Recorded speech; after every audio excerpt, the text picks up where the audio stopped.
Welcome back into another video blog edition of Recruiting 101. First of all, I want to thank everybody who had a chance to jump on the site last week, take a look at, Recruiting 101 and talking a little bit about some misconceptions from the standpoint of the parent. I actually think they are some of the most important aspects. So if you didn't have a chance to listen last week or to read the article last week, just go on the site, getaaron.com.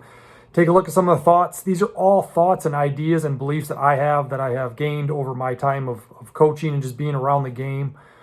So it's just information that hopefully you can use to better move your recruiting process in the direction that you want it to go. I don't believe that there's anything you can do to force something in recruiting. I am a believer in that, but I think that these things can help guide you in your process. And I'm really hoping that this message can get out there to the three most important people in the process: the parents, the prospect, and the high school coach. This week, I want to talk a little bit about some misconceptions in the recruiting process from the standpoint of the prospect. The prospect gets the most attention, as they should. It's their experience. It's their opportunity to play at the next level, to attend a university, to make the decisions, to go on and continue to challenge themselves. So I want to talk a little bit about some misconceptions that I see when it comes into the standpoint of what the prospect thinks is important and maybe aren't as important, or what they could do to make things a little bit better. There's really three aspects that I want to talk about today. There's a lot. There always is. There's a ton of different things we can talk about. I'm not going to touch on social media. I think social media is something that's, number one, a little bit easy to talk about, but two, it's also a little bit complex about how you should approach it and how you can handle it. But I want to first off start with film. Okay, film is something that everybody has so much more easier access to nowadays. Huddle and the different services, which I don't know of very many other. I wish I'd been on the front end of that Huddle investment, but Huddle and that service, giving kids and high school coaches the ability to make films so quick of their their seasons, it's changed the game. It really has. You can look at a lot of things that have changed the game. Well, Huddle and the internet-based film companies have changed recruiting, because instead of going back 15, 20 years ago when you used to have to wait for a tape to come through, now you literally get a link through text, through DM, through email, and that coach can just literally click on a link and watch that prospect in 2 minutes. Used to have to wait 2 months. When I was starting as a graduate assistant, we used to have to wait 2 months. We would call the coaches, they'd let us know who they have, and then we would sit there and just wait for that film to show up in the mail. I don't know if anybody's still sending out DVDs or anything like that, hard copy. It's all links now. So that has definitely changed the game. But with that being said, there are some misconceptions in the recruiting process when it comes to film and how a prospect should be viewing that, what you should do with your film. This is something that I talk to a lot of coaches and schools and different families and different groups about.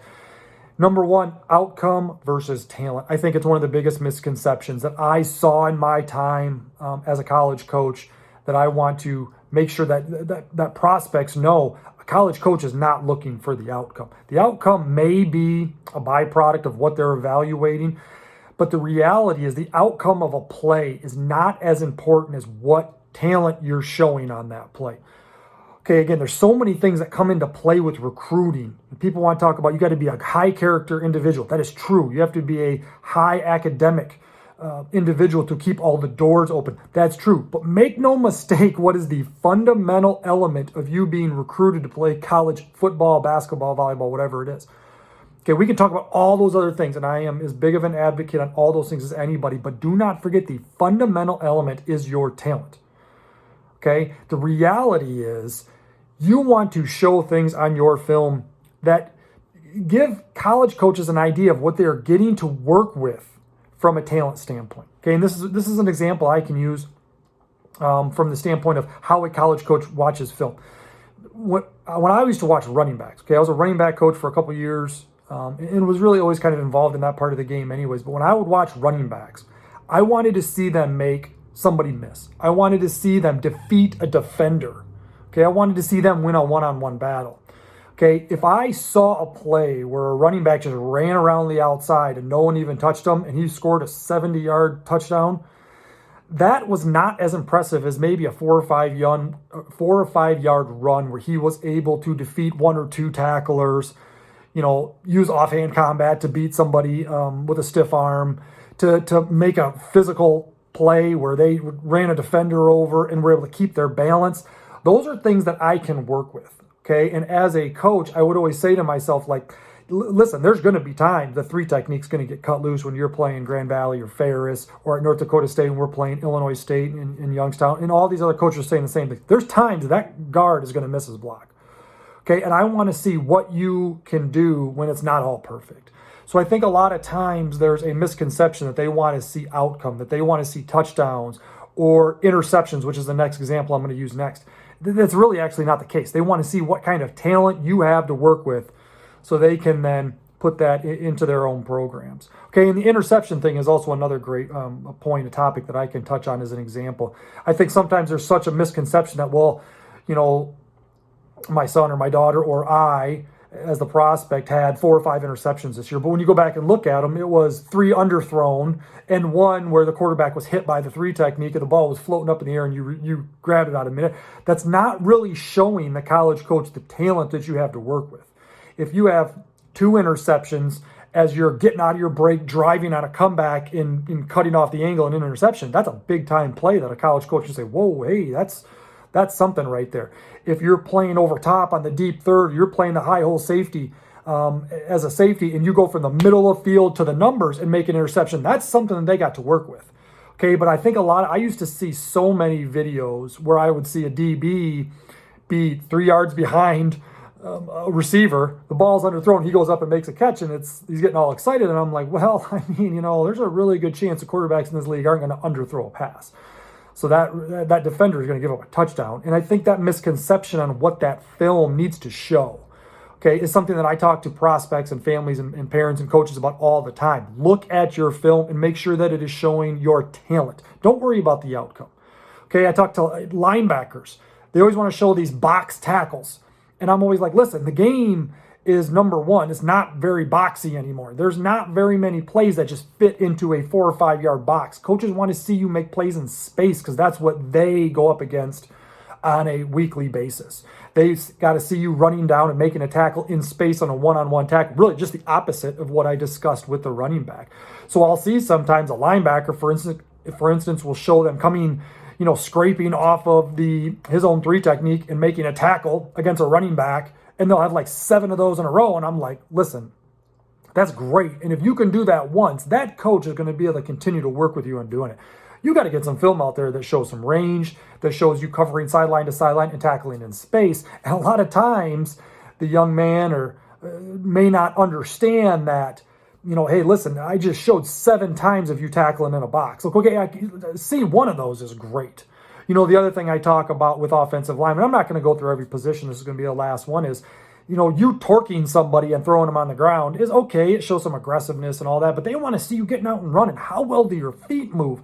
How do you get out and reach a 3 technique? As a tackle, do you reach the defensive end and get yourself in position?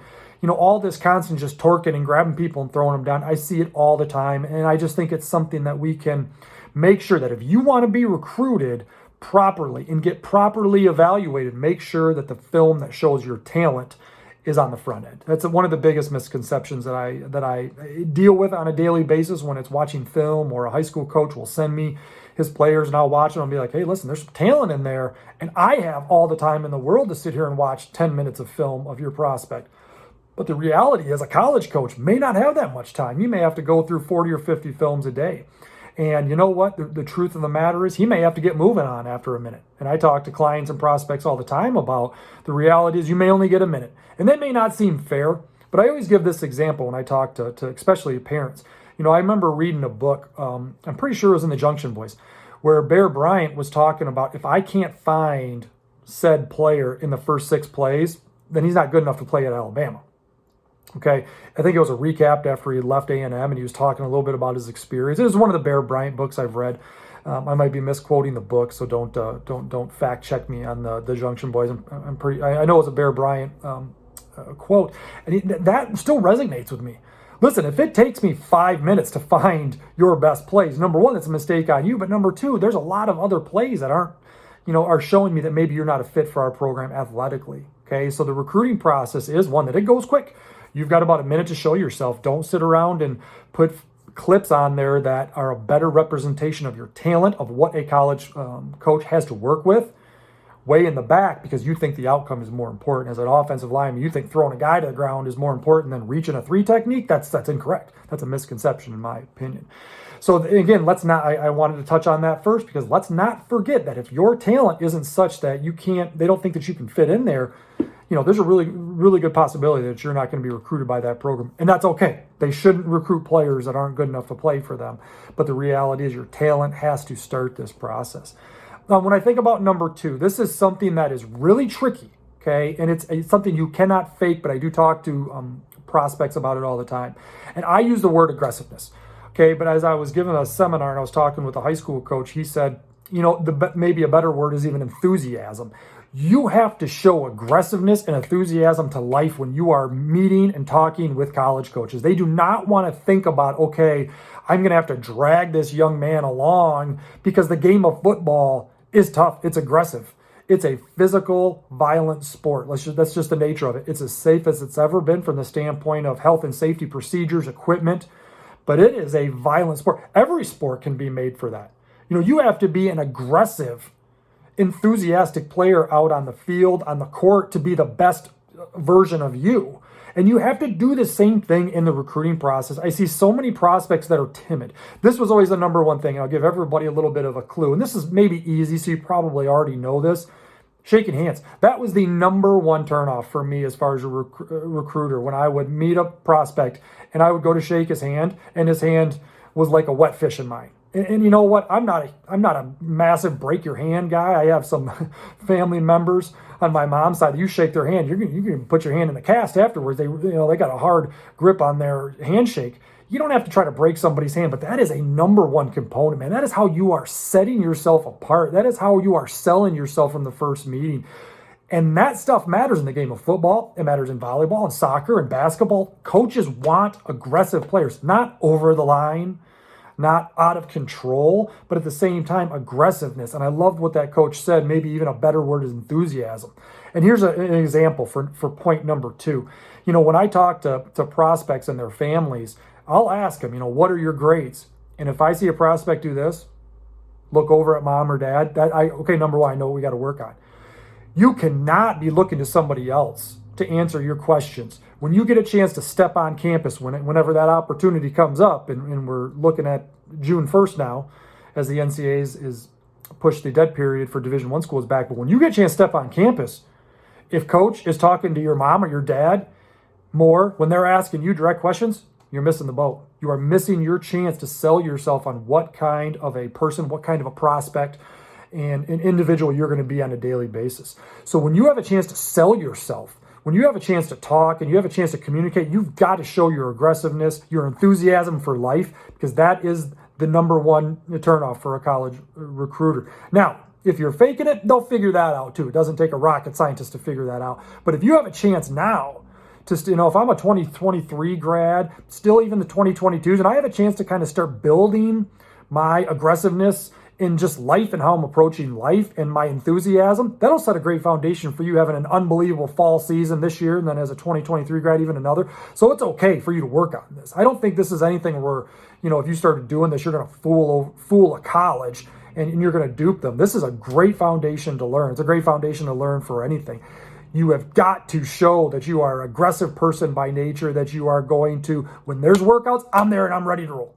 It is 6 a.m. I'm ready to go. I'm showing up. I got my mindset ready. I'm ready to attack the day. That's what college coaches want to see, and they are looking for that any chance they have to meet you, whether it be on Zooms. It's a chance there too. Whether it be in person, where we get a chance to get prospects and their families back on campus. Do not let mom and dad, aunt, uncle, grandma, grandpa do all the talking. They may jump in, as they should. But the reality is you should be the aggressor in the ability to communicate with the college coaches during the process. Do not sell yourself short and think that I'm just going to land somewhere, because no, this stuff matters. Get yourself out there. Do the right things in the process by making sure that you start building a fundamental ability to show enthusiasm, aggressiveness, and how you want to approach and talk to college coaches, because it does matter. It will make a very big impact. Third, and really, probably could be number one, really all these topics that I'm talking about today, I think could really be 1A, 1B, 1C, whatever it may be. But academics, I've talked so much on my site. I've talked so much, and anytime I get a chance to speak to a prospect about the need for putting yourself in a position to keep as many doors open as possible in the academic world. If you are really high academically and you open up every door in the country, you're going to find yourself a really good place. Whether that's the football fit that you thought or not is kind of irrelevant. College football, college basketball, college volleyball, you're going to have great experiences wherever you end. But what I want to talk about right now is a little bit the misconception on the academic side with the connection between what you're doing in school and what you're doing to get yourself eligible to play at that university. They're two separate things. Too many kids want to, read off their cumulative GPA. Well, coach, I'm getting a 3.6. Okay, but what's your core GPA? And they don't know that. And that's usually when I see them looking over at mom or dad for that answer. And that's where you have to take that aggressive enthusiasm approach to learn this, because it's your experience. But you have got to know what your core GPA is. You have got to know how many core credits you have taken currently right now and are in and on track to graduate with. Because if you don't know, at the end of the day, and let's say, you think the colleges are going to do a good job keeping on top of you. They are. But you got to remember, it's your experience. How a prospect does not know exactly what their core NCAA GPA is and how many core credits they have taken already and passed and how many they're currently in is the biggest mistake you can make in college athletics, in approaching college athletics. This is a massive investment in you, in your life. And we can have the discussion about what's the value of college. I'm not getting in that conversation right now. I have my theory and my belief system on whether or not players should be getting paid over top of the scholarship. That's not the conversation that I'm trying to have right now. But the reality is, for you to make this investment and want to go down the road, you have to know all this stuff. You have got to be able to put yourself in a position where you know that information off the top of your head. You should be able to recite that to a college coach. Hey, Johnny, Jill, what is your GPA? Well, right now in school, I'm getting a 3.2 and my core is a 3.15. My gym class didn't count. And this last, statistics class, I did get a B in there, but I'm feeling really good about this semester when I have upcoming my 2 or 3 more, core credits to really boost that thing up into probably a 3.2 or 3.3 for sure.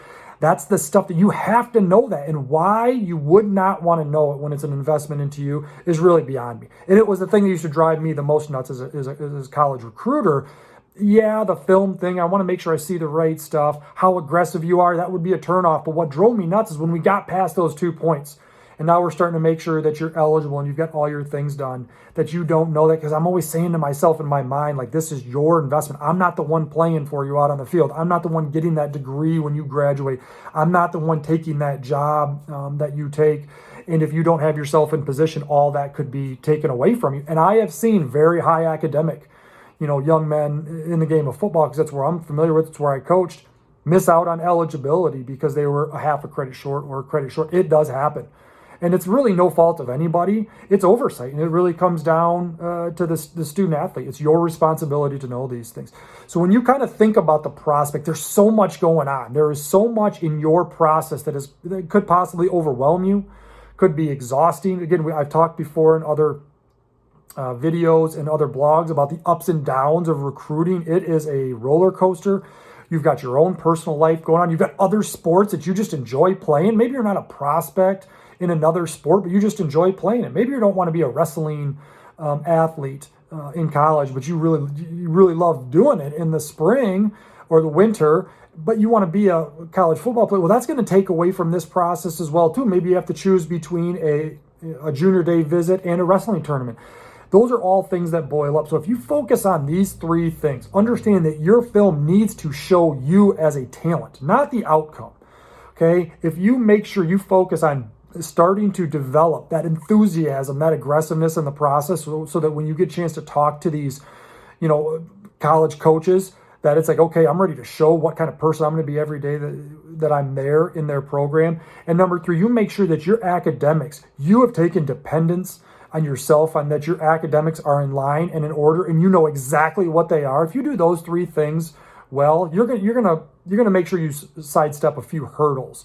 But those are three misconceptions in the recruiting process that I see all the time from the standpoint of the prospect. Again, they don't understand what college coaches are looking for in film, and really, I don't know why they would. They're not in college coaches meetings, but understanding how important that talent aspect is, understanding that when you walk into a building for the first time to meet Coach Harbaugh, that's your first impression, and how you present yourself from an aggressiveness and enthusiasm standpoint does matter. They don't want to only talk to mom and dad, aunt and uncle, grandma and grandpa, head coach. They want to make sure they get to know you. You are going to be the one showing up every day and making sure that you know the difference between your cumulative high school GPA and your core GPA. Those are three big misconceptions that I have to really discuss with parents and prospects all the time. So I've enjoyed this. I want to thank everybody who watched the first Recruiting 101 video blog where I talked about the role of the parent and the misconceptions from the standpoint of the parent. It was one of my highest rated daily viewings on my site at getaaron.com. So I want to thank everybody who jumped on there and hopefully got a little bit of information. Again, if you have any questions, reach out to me. My information is right on the site. You can send an email at info@getaaron.com, or you can reach me right on my cell phone, which is posted right on the site.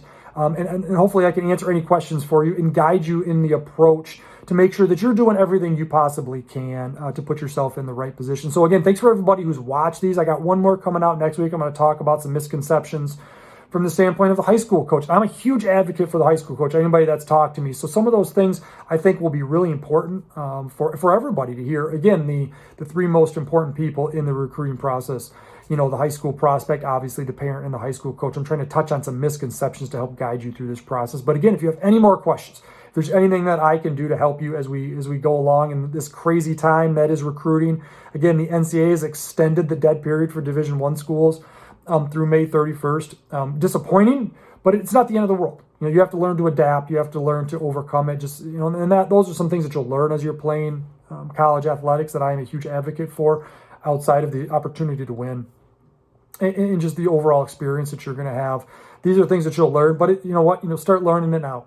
Adapt, overcome. So reach out with any questions as we go through really an unprecedented and unique time. Stay safe, stay healthy out there, everybody. I look forward to talking to you all next week.